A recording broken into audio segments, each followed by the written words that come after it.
যেখানে সত্যিকারের ভক্তি থাকে, সেখানে দেবীর কৃপা একদিন না একদিন আসবেই। আজকের গল্প মা লক্ষ্মীর অলৌকিক আশীর্বাদের। একটা ছোট্ট গ্রামে বাস করত রাধা নামের একটি মেয়ে। সে ছিল ভীষণ গরিব। সংসারে তার তেমন কিছু ছিল না।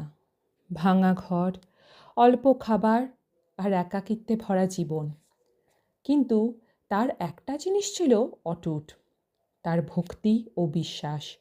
প্রতিদিন সকাল সন্ধ্যা রাধা নিজের ভাঙা ঘরের কোণে ছোট্ট একটা প্রদীপ জ্বালাতো মা লক্ষ্মীর ছবির সামনে।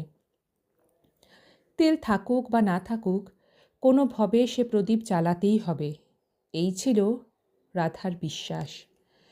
প্রদীপ জ্বালিয়ে সে চোখ বন্ধ করে প্রার্থনা করত, মা লক্ষ্মী, তুমি শুধু আমার ঘরেই নয়, সবার ঘরেই সুখ দাও, শান্তি দাও, সবাইকে ভালো রাখো।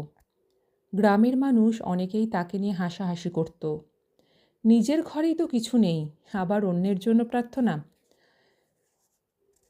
কিন্তু রাধা এসব কথার কখনোই কোনো উত্তর দিত না।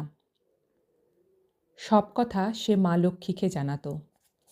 একদিন গভীর রাতে যখন পুরো গ্রাম ঘুমিয়ে পড়ল, হঠাৎ দরজায় কড়া নাড়ার শব্দ। বাইরে ভীষণ ঝড় বৃষ্টিও হচ্ছে। রাধা দরজা খুলতেই দেখল একজন বৃদ্ধা মহিলা দাঁড়িয়ে আছেন, খুব ক্লান্ত আর ক্ষুধার্ত। সে রাধাকে বলল, মা,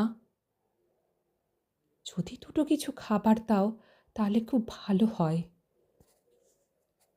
রাধা নিজের শেষ খাবারটাও তাকে দিয়ে দিল, আর নিজের বিছানাটাও ছেড়ে দিয়ে তাকে শুতে বলল। নিজে মাটিতে শুয়ে পড়ল।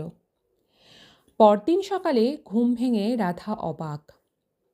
বৃদ্ধা নেই, কিন্তু তার ঘর ভরে আছে আলো আর সুগন্ধে। সামনে দাঁড়িয়ে আছেন স্বয়ং মা লক্ষ্মী। মা লক্ষ্মী মৃদু হেসে বললেন, রাধা, তুমি প্রতিদিন যে প্রদীপ জ্বালাও তা শুধু আলো নয়, তোমার মনের পবিত্রতা আর নিঃস্বার্থ ভক্তির প্রতীক।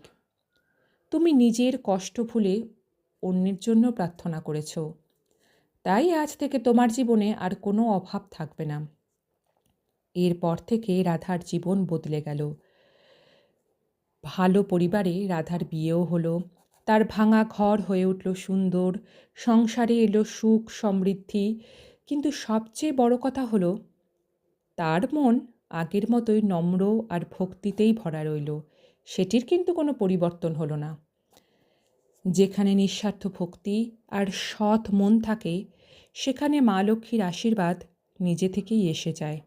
শুধু ধন সম্পদ নয়, সত্যিকারের সুখ আসে বিশ্বাস আর ভালোবাসা থেকে।